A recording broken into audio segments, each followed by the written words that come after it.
Good evening Patna. तो कैसे हैं आप लोग? मैं आदित्य राज वेलकम करता हूं सभी श्रोताओं का in your very own program Yuvavani. Friends, आज हमारे सैटरडे कैफे में आई हैं एक ऐसी कलाकार जिनकी रचनाओं ने पूरे प्रदेश में धूम मचाई हुई है। जी हाँ, आज हमारे बीच मौजूद हैं एक उभरती हुई कवि जिनका नाम है मधुयंका राज।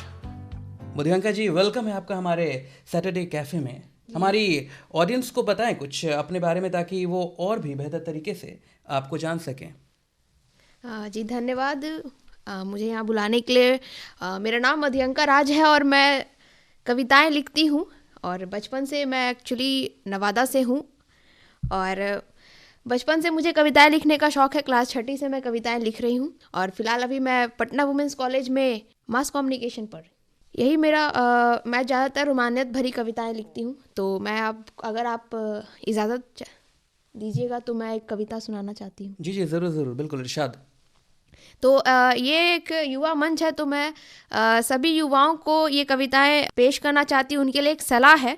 तो कविताओं की पंक्तियाँ कुछ इस प्रकार है कि प्यार एक खूबसूरत एहसास है, इसे गवाया ना कीजिए। हो अगर प्यार तो ज़्यादा जताया ना कीजिए। लोग साथ छोड़ देते हैं ज़्यादा इश्क करने के बाद। अगर खोना ना हो किसी को तो ज़्यादा पास आया ना कीजिए। नज़र लगा देते हैं लोग खुद के खुशियों की जनाब। नज़र लगा देते हैं लोग खुद की खुशियों की जनाब। खुद में खुश रहिए, खुशियों को ज़्यादा बताया ना कीजिए। मोहब्बत अगर करते हैं तो रूह से मोहब्बत कीजिए, रूह को जिस्म में मिलाया ना कीजिए। बेखौफ अगर जीना हो तो खुद की ज़िंदगी जिया कीजिए, दूसरों के लिए खुद को सताया ना कीजिए। यहाँ नकाब हर किसी के चेहरे पर है, आपको मालूम कहाँ। बेनकाब पहने लोगों को बेनकाब बताया ना कीजिए। इश्क करिए तो मानिए पूरी शिद्दत से, इश्क करिए तो मानिए पूरी शिद्दत से। इश्क इश्क करके किसी को तड़पाया ना कीजिए। अगर जफ़ा लगने लगे इश्क किसी का आपको, जफ़ा मतलब अत्याचार होता है, तो अगर जफ़ा लगने लगे इश्क किसी का आपको, छोड़कर चले जाइए पर खुद को रुलाया ना कीजिए। वाह वाह, कितनी है अच्छी इश्क, कविता आपने सुनाई। शुक्रिया। है इश्क अगर उनसे तो बस उनसे कीजिए, है इश्क उनसे तो बस उनसे कीजिए। उनके सामने खुद को झुटलाया ना कीजिए। प्यार इबादत है चाहे वो हो एक तरफा, प्यार इबादत है चाहे हो एक तरफा। इस इबादत को आप रोजाना कीजिए। और आखिरी 2 पंक्तियां पेश करना चाहती जी हूँ जी, कि ज़रूर। और मान सको तो मान लेना तुम उसकी हर एक बात मधुयंका। मान सको तो मान लेना तुम उसकी हर एक बात मधुयंका। ना मान सको तो पीठ पीछे उसकी बुराई बताया ना कीजिए। शुक्रिया। वाह वाह वाह, बहुत अच्छे, बहुत बढ़िया कविता आपने सुनाई। काफ़ी बहुत अच्छी शुक्रिया। लाइनें लिखी हैं आपने। आई एम श्योर हमारी ऑडियंस को ज़रूर पसंद आया होगा। तो दोस्तों, आज होंगी ढेर सारी बातें, कविताएं मधुयंका जी के साथ, और सुनेंगे इनकी पसंद के कुछ ब्यूटीफुल साउंड ट्रैक्स भी साथ में। अच्छा मधुयंका जी, ये बताएं, आपको इंस्पिरेशन मिली कहाँ से इन कविताओं को लिखने की? मीन्स शुरुआत कैसे किया आखिर आपने? शुरुआत कुछ ऐसी हुई कि मैं एक्चुअली डीएवी की स्टूडेंट हूँ। तो जी जी। वहाँ पर हमारी किताबों में कुछ कुछ पंक्तियाँ लिखी होती थी और कुछ खाली रहती थी। अच्छा। तो वहाँ पर रहता था कि आप इसको फिल कीजिए। तो मैंने लिखना वहाँ से शुरू किया था और जी। वहाँ पे मैंने कुछ पंक्तियाँ लिखी। फिर मैंने, मेरे घर पे एक शिक्षक आते थे, मैंने उन्हें दिखाया कि सर देखिए मैंने ये लिखा है। तो वहाँ पर बोले कह रहे अच्छा लिखती हो और लिखो। तो वो शिक्षक थे। मैंने कहा कि आप मुझे एक टॉपिक बताइए। उन्होंने मुझे टॉपिक दिया कि शिक्षक पर लिखो। तो मैंने जो अपनी पहली कविता थी वो मतलब जो बुक से हटकर जो जी। लिखी थी वो एक शिक्षक पर लिखी थी। तो उस पर लिखी थी और मैंने उन्हें दिखाया। एंड वो मेरे घर पे रोज़ आते थे। तो रोज़ मैं नए टॉपिक्स देने लगी। रोज़ वो मुझे मतलब जी बताने लगे, गलतियाँ बताते थे, सही बताते थे, सब कुछ बताते थे। और वहाँ से मेरी कविता लिखने की शुरुआत हुई। जी, आपका टॉपिक तो पहला बड़ा ही सही था। मीन्स शिक्षक का आखिर टीचर, हाँ, जो भाई ज्ञान की शुरुआत जहाँ से हमारी होती है ना, जी। ये टीचर जो होते हैं। तो आपने बड़ा ही अच्छा टॉपिक चूज़ किया और आपको मिला भी चांस भी, मौका भी जो मिला, बड़ा अच्छा लगा ये। अच्छा, कुछ खास अगर आप सुनाना चाहें हमारी ऑडियंस के लिए तो हमें बेहद खुशी होगी। हाँ, एक और कविता है जो कि हम सभी यहाँ बिहार से हैं। मतलब जी यहाँ बिल्कुल। ज़्यादातर बिहार के लोग ही ये सुन रहे होंगे ज़्यादातर। जी जी। तो बिहार की पहचान को आप सभी के सामने रखना चाहते हैं। तो जो कविताएं हैं वो, उसका शीर्षक भी बिहार की पहचान है। जी तो मैं शुरुआत करती हूँ उस कविताओं से। जी जी, ज़रूर। जिसकी पंक्तियां हैं कुछ की।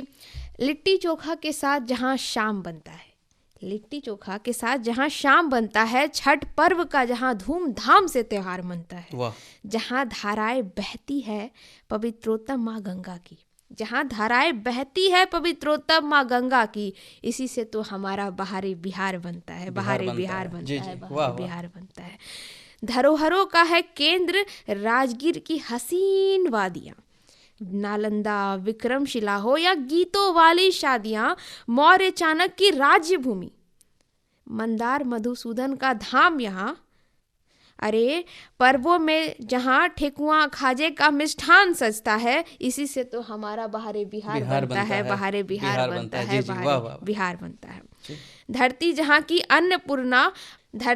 की अन्नपूर्णा, मधुबनी की चित्रकलाएं यहाँ, लीची आम चर्चित जहाँ की माँ मुंडेश्वरी का मिलता आशीर्वाद यहाँ।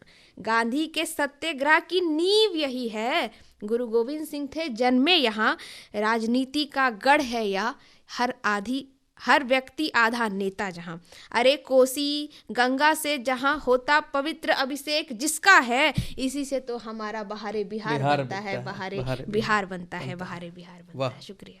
बहुत अच्छे, बहुत बहुत ही सुंदर कविता सुनाई आपने, हमारे बिहार को बिल्कुल हमारे सामने लाकर जैसे कि प्रस्तुत कर दिया हो। बहुत पसंद आया। शुक्रिया। आई एम श्योर हमारे श्रोताओं को भी बहुत पसंद आया होगा ये। और पसंद की बात कर रहे हैं तो हम आपसे आपके एक पसंद का सॉन्ग ज़रूर जानना चाहेंगे जो शायद हमारी ऑडियंस को भी बहुत पसंद आएगा। हाँ जी, मेरी एक बहुत फेवरेट सॉन्ग है, एक्चुअली मैं थोड़ी थोड़ी गाती भी हूँ, जी, तो इसके लिए मेरी एक बहुत फेवरेट सॉन्ग है। मैंने जी, देवी में एक बार गाया था और उस मेरे जो म्यूज़िक टीचर थे उनको बहुत पसंद आया था। वो सॉन्ग है मुसाफिर सॉन्ग है, स्वीटी बेट्स एनआरआई का। जी, जी, ज़रूर। तो आपका ये पसंदीदा सॉन्ग आप चाहेंगी हमारी ऑडियंस को डेडिकेट करना, तो ज़रा 2 लाइनें अगर आप चाहें तो गुनगुना दे सकते हैं हमारी ऑडियंस के लिए। जी हाँ, गले में थोड़ी खराश है पर मैं थोड़ी गाने की प्रयास करूँगी।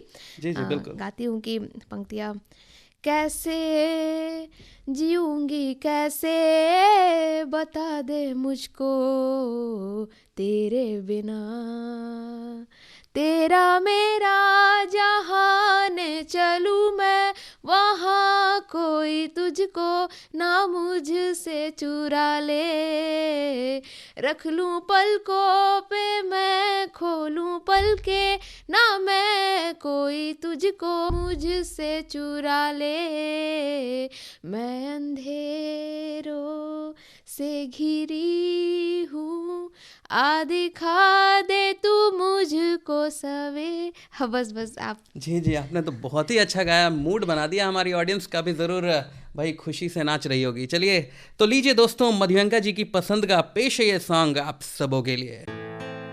आप सुन रहे हैं आकाशवाणी पटना 621 किलोहर्ट्ज़ और न्यूज़ ऑन एयर ऐप पर।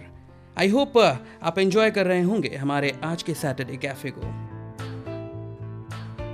अच्छा मधुयंका जी, आपने कविता ही क्यों चुनी आखिर? Why not stories and songs? आपने कविता क्यों चुनी? बचपन से मुझे शब्दों के साथ खेलने का शौक था, मतलब जी, जी। कविताएं कविता लिखना थोड़ा टफ है कहानियों से। बचपन में कुछ भी देखते थे, कुछ भी देखा मैंने तो मेरे दिमाग में वो चीज़ हिट करता था कि ये कैसे हुआ, ये कैसे हुआ, वो कैसे हुआ। तो उसी पर मतलब मैं स्टोरी लिखने जाती थी पर ना जाने क्यों मेरे से खुद ब खुद वो कविताओं का रूप ले लेती थी। मैं लिखने जाती थी, स्टोरी एंड राइमिंग मैच हो जाती थी, कभी कुछ हो जाता था। तो इसलिए मुझे कहानी लिखना ज़्यादा कठिन लगा जितना मैं कविताएं लिखना कठिन नहीं लगा, और कहानी लिखना मेरे लिए कुछ ज़्यादा ही कठिन लगा। इसलिए मैंने कविताएं चुनी लिखने के लिए, और वही अच्छा लगता है मुझे लिखना, वही अच्छा। जी मीन्स राइमिंग्स आपकी काफ़ी अच्छी रही है शुरुआत से, तभी आपने कविताओं की ओर अपना रुख किया। हिंदी पढ़ने का मतलब हिंदी के प्रति मेरा कुछ ज़्यादा ही रुझान है, और उधर ही मतलब हिंदी में ही मैं कविताएं हिंदी में ही लिखती हूँ। और बचपन से ही मतलब मेरी हिंदी भी बहुत अच्छी रही है। मेरे हिंदी जो शिक्षक थे वो भी मुझे हमेशा सहयोग किए, उन्होंने भी मेरा बहुत सहयोग किया है उन्होंने। जी, आपकी हिंदी तो झलकती है आपकी कविताओं से, और हिंदी हमारी भाषा है भी इतनी खूबसूरत कि हमारे हिंदी के सामने तो कोई भाषा शायद टिक ही नहीं सकती। जी, बहुत। वैसे इसी बात पर कोई एक अच्छी सी कविता हो जाए प्यारी सी हमारे ऑडियंस के लिए तो मज़ा आ जाए। हाँ, एक युवा मंच है तो युवा के लिए एक और कविता, मतलब उन पे जोश भर देगा ये कविता। बिल्कुल बिल्कुल। वैसी ये कविता है, जरूर। जीवन का संघर्ष जो होता है वो उस पर पंक्तियां हैं कि अगर कि शुरुआत करते हैं। अगर डर जाए खेत खलिहान कुल्हाड़ी की धार से, अगर डर जाए खेत खलिहान कुल्हाड़ी की धार से, अगर डर जाए मिट्टी भी कुम्हार की मार से, हीरे को अगर दर्द हो जोहरी की कटाई से, इमारतों को हो डर अपनी ही ऊंचाई से, तो दिखेगा नहीं, वाह, कभी नहीं दिखेगा ये प्रखर स्वरूप में, अगर चीजों को रखा जाए उसके अस्तित्व रूप में। वाह, वाह, तो पहचान कभी ना बन पाएगा उसका इस धरा पर, नाम तो हमेशा रहेगा पर कीमत नहीं होगी जरा पर। हर कोई आया है यहाँ परखने तड़पने को, चोट तुझे भी खानी होगी पर्वतों जैसा उठने को। वाह, क्या बात कही। दुनिया भर का बोझ उठाए तुझे भी राही चलना होगा, आंधी तूफानों मझधार से तुझे अकेले ही चलना होगा। पाना है मंजिल तुझे तो सूरज जैसा तपना होगा, दिखे न रोशनी गर अंधियारों में तो बाती जैसा जलना होगा। जीवन सफल खुद बनता नहीं, जीवन सफल बनाना पड़ता है, रिश्ते समाज कमाई और खुद को, कि रिश्ते समाज कमाई और खुद को अकेले ही संभालना पड़ता है। और आखिरी 4 पंक्तियां हैं कि हे मानव, हे मानव तू मानवता को मानव के साथ जोड़ कर जाना, कि हे मानव तू मानवता को मानव के साथ जोड़ कर जाना, और आए हो इस धरा पर तो कुछ अच्छे कर्म करके जाना, कुछ अच्छे कर्म वाह, करके वाह, जाना। क्या बात आपने कही, कितनी कितनी प्यारी कविता आपने सुनाई। बहुत शुक्रिया जी भाई, दिल जीत लिया आपने तो। अच्छा, जो हमारे फ्रेंड्स लिखना चाहते हैं उनके लिए आप क्या सजेशंस देना चाहेंगी, कैसे शुरुआत करें वो? जो लोग लिखना चाहते हैं तो सबसे पहले उन सभी से मेरा ये अनुरोध है कि आप लिखने से ज़्यादा पढ़िए। पहले आप पढ़िए, जो बड़े बड़े शायर हैं या जो बड़े बड़े लेखक हैं उन सभी को आप पढ़िए। अगर आप हिंदी में लिखना चाहते हैं तो हिंदी की कविताएं कहानियाँ पढ़िए, इंग्लिश में लिखना चाहते हैं तो इंग्लिश में पढ़िए। लेकिन जो लिखना होता है, जो लिखना होता है उसके लिए आपको पहले पढ़ना पड़ता है। और अगर आपके दिमाग में कुछ भी अगर आता है कि अगर कोई चीज़ आपको हिट कर रही है या फिर जिस चीज़ से आप ग्रस्त हो रहे हैं, तो उस चीज़ के बारे में सोचिए और फिर लिखिए, और उसी टाइम लिखिए। क्योंकि जिस टाइम अगर आप हिट कर रहे हैं ना वो चीज़ जब आपके दिमाग में हिट कर रहा है, अगर आप उसी टाइम लिखेंगे तो उसी टाइम जब अगर आप लिखेंगे तब आप अच्छा लिख सकते हैं। लेकिन अगर आप बाद में लिखेंगे तो वो चीज़ आपके जो माइंड से और आप जिस चीज से ग्रसित हो रहा है वो चीज आप हट जाता है, जो हम महसूस करते हैं एट अ टाइम उसको उसी वक्त उतार देना, उसी वक्त लिखना। तो उन सभी के लिए कि आप जो है पहली बात ये थी कि हाँ आप लोग पढ़िए और फिर लिखिए, और दूसरी बात ये है कि एट अ टाइम लिखिए। तो उन सभी से ये अनुरोध भी है कि हाँ आप अगर चाहते हैं लिखना तो प्लीज़ लिखिए, क्योंकि लिखना ना मतलब अपने मन का भड़ास निकालना होता है एक तरीके से, जो भी हमारे भीतर चल और लिखने से आपका बोझ मतलब मन हल्का हो जाता है, तो आपको लिखना चाहिए। बिल्कुल, बात तो बिल्कुल सही है। आखिर लिखने से बेहतर तरीका शायद मन को व्यक्त करने का और कुछ हो भी नहीं सकता। मीन्स जो बातें शायद हमारे मन में चल रही, जो हम झिझकते हैं किसी से कहने में, वो बातें भी आखिर कलम के सहारे पन्ने पर उतार देते हैं। तो कितनी खूबसूरत सी बात है ये। बिल्कुल। अच्छा, चलते चलते कोई खास सॉन्ग जो आप हमारी ऑडियंस को डेडिकेट करना चाहेंगी? हाँ, एक सॉन्ग है, एक चलते चलते अगर बोला जाए तो फिर एक चन्ना मेरा जो जी बिल्कुल, बहुत ही खूबसूरत सॉन्ग चुना आपने। बिल्कुल बिल्कुल, ज़रूर। अच्छा मध्यंका जी, आपका बहुत बहुत धन्यवाद हमारे शो में आने को। तो फ्रेंड्स, अभी आप सुन रहे थे सैटरडे कैफ़े में मध्यंका राज को। मैं आदित्य राज मिलूंगा आपसे कार्यक्रम में अगले दिन, और लीजिए चलते चलते मध्यंका जी की पसंद आपको सुनवाता जा रहा हूँ। जी, अगर आप चाहें तो ये भी सॉन्ग बिल्कुल हमारी ऑडियंस के लिए अगर गुनगुना दे, थोड़ा 2 शब्द अगर हो जाएं तो। जी। अच्छा चलता हूँ दुआओं में याद रखना, मेरे जिक्र का जुबा पे स्वाद रखना। जी, थैंक यू।